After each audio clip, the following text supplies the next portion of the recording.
Hey guys, HDvee here and welcome to a brand new video. Today we've got a ton of new Scarlet and Violet updates to go over for the base game and the Teal Mask DLC, so plenty of things to break down. If you're excited for the video though, as always, make sure to drop a like down below. Let's try and hit 500 likes, it really helps out. Leave a comment with your thoughts on anything we cover in today's video. Subscribe if you're brand new for daily Pokemon content. Ring the notification bell. With all of that out of the way, let's get into the video and I really hope that you enjoy.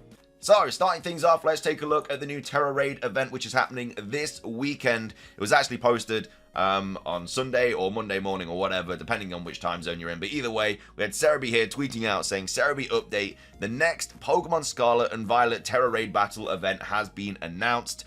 Get Slitherwing and Iron Moth in 5-star Tera Raid battles. Runs from September the 22nd through to the 24th. So that is actually this weekend. I don't know what day this video is going up on. I'm recording it on the Tuesday. I think it'll probably go up on the Thursday. So if that's the case, then it'll be up tomorrow. But either way, a new Paradox Tera Raid event. I mean, we all know what happened in the last one with the Donphan Paradoxes where it just broke everything and we didn't have a Tera Raid for like weeks. I'm hoping that won't happen again. But yeah, a little bit unfortunate that it's something like this. Like, I was definitely expecting like 7-star raids for the Sinnoh starters because they're available in the Teal Mask DLC and also via Pokemon Home. So yeah, I was kind of hoping something like an Infernape raid or Empoleon, Torterra, something like that.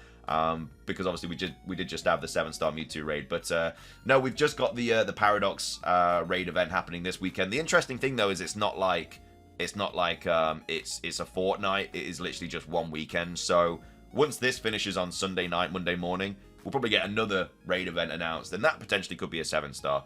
Because they might do the Sinnoh starters at some point to like build up to the Indigo Disc. If the Indigo Disc does come out like mid-December, they've got to get through the rest of September, October, and then November.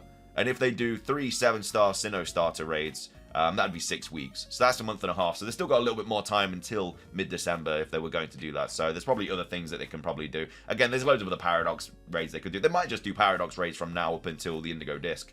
And then they potentially could finish it off with like Walking Wake and Iron Leaves, which are obviously the new Paradox Pokemon in the Indigo Disc, which would be a cool thing. They might even do Raging Bolt and the Paradox for Cobalion. You don't know. Either way, those are the new Tera Raid battle events. Moving on, we've got a ton of stuff to go over about the Teal Mask that you may not actually know about. So this is actually a bit of a bug that's going on right now, which is a little bit unfortunate. I'm sure there will be an update patch for the Teal Mask soon. Okay, just to quickly pause the video, I'm actually recording this the day after because the update patch has actually just been announced.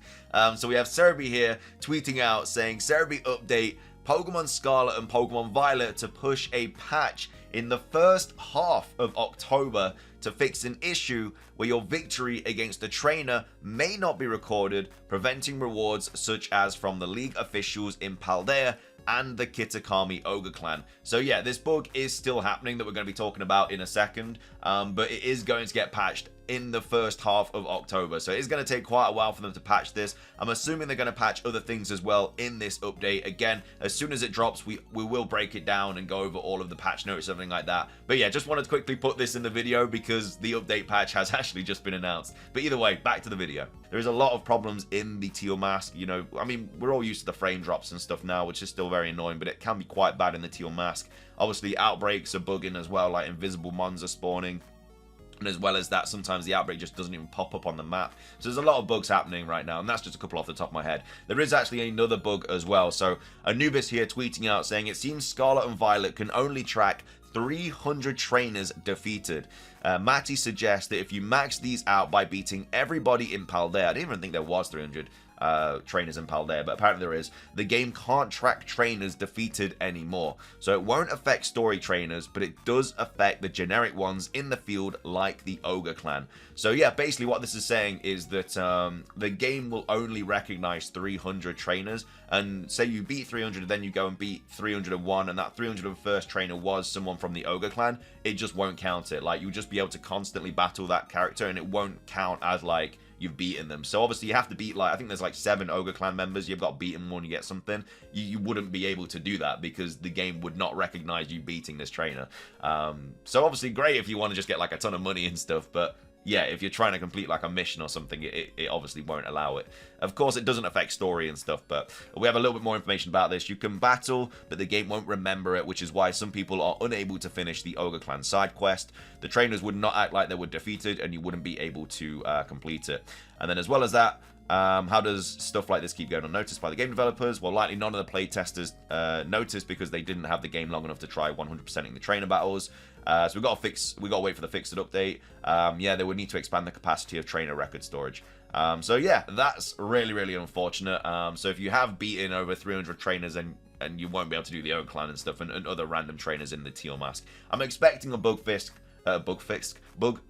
hopefully relatively soon. We'll have to wait and see, because like I say, there's so many problems in the Teal Mask at the moment. Still loved it, still really enjoyed it, but yeah, the bugs and the fact that the story wasn't as long as I would have liked, definitely doesn't make it like a top tier, but still, like, I'd give it an 8 out of 10. Anyway, moving on, we have a little bit more information about the Teal Mask as well. This is about Tauros. So Joe Merrick here tweeting out saying, did you know if you breed the Paldean Tauros in Kitakami, the eggs hatched will be of Cantonian Tauros?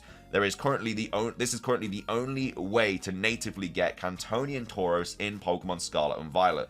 So yeah, if you take a Paldean Tauros to Kitakami and you breed it there, you will actually get a normal Kanto Tauros in Kitakami, which is pretty cool. There's little gimmicks like that in the game which are really nice, and yeah, there's like a ton as well. It's really good. Isn't this the same mechanic as breeding / hatching Alolan forms in Ultra Space? Can't remember if the Galarian forms had something similar though, sadly. It is indeed. Didn't happen in Galar though. Alabama and Crown Tundra still counted as Galar, because you have to remember, this is like a different region than Paldea. You know, Kitakami is like near Japan or something, and obviously it works with Wooper too as well. So it's not just the only Kanto or Johto Pokemon. Like, if you take any Paldean Pokemon, I assume, to Kitakami and breed with them there, should I say, then you will be able to get the Cantonian or Jotonian form of that Pokemon. So pretty cool there.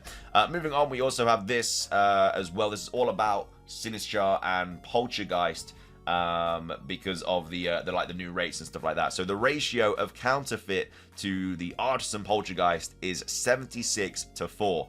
So for every 76 Poltchageist you find, 4 of those should be like the Masterpiece form. Expect a 1 in 20 wild Poltchageist to be Artisan. So that's kind of the odds there. People were thinking it was like 1 in 100 for Poltchageist, but no, that's not the case. It looks to be about 1 in 20, because if you find like an outbreak, and you find like an Artisan outbreak, then all of the Poltchageist there will be like of the Masterpiece form. Whereas obviously if you find the counterfeit outbreak, then they're all going to be there. The good thing is, if you haven't encountered a Artisan Poltchageist yet, and you are like looking for new outbreaks, and you've completed the Pokedex and you get a question mark, that will be guaranteed to be like a Masterpiece Poltchageist. So that's what I've not encountered a Masterpiece one yet. So if I'm resetting my outbreaks and I find a question mark, like it would be if I hadn't completed Pokedex, it will be a Masterpiece Poltchageist, which is pretty cool, because when I do need to go and shiny hunt it, it'll be nice to have like that guarantee that that's going to be the outbreak. So Sinistea has a 30:1 ratio. So 1 in 31 Sinistea we examine are antique. So this is obviously back in Paldea. Overall rates depend on time of day / version / encounter power. Outbreak rates are determined differently. So Sinistea has a 0.5 to 0.8% spawn rate in the wild outside of Alphanada, but there's overall rates are less informative when they're symbol encounters. Being able to see and select the Pokemon you look at is extremely effective compared to having to encounter all Pokemon. So yeah, that's kind of a little bit of an update about Poltchageist. If you are trying to find like the Masterpiece form and everything like that, it's not too like 1 in 20 is not terrible. Obviously, if you're just doing it in the wild with like a sandwich, then fair play. Like 1 in 20 isn't great, but it's obviously a lot better than 1 in 100 like we expected it to be. But yeah, if you are wanting to get a shiny Poltchageist that is Masterpiece, then just find an outbreak for it, because it makes life so much easier, because as soon as the shiny pops up, you know it's going to be the Masterpiece form. Anyway, talking about shinies, we actually have a little bit of an update on shiny rates and stuff like that. So Anubis here tweeting out saying new stuff was added in Scarlet and Violet 2.0.1 to adjust the shiny rates of overworld spawns. It also handles ribbon / mark and scale, maybe for the new mass outbreak events. Whatever this attempts a shiny rate of X out of 100 before falling back to the old SC item 632 and meal powers. So this seems to be potentially something based around the Clefairy, like the special mass outbreaks that we're going to be getting. Obviously, we're getting a Clefairy one on the 28th of September, so it could be in regards to that. But yeah, Nubis here saying, recall that the Clefairy mass outbreak event mentioned they had a higher rate of an upbeat mark. I didn't know at this time if they'll have boosted shiny rates. We'll need to see if this is what it's for once the event starts. So there is something in the update that is boosting shiny rates, not for like regular Pokemon. It's boosting it for something that we don't know about yet.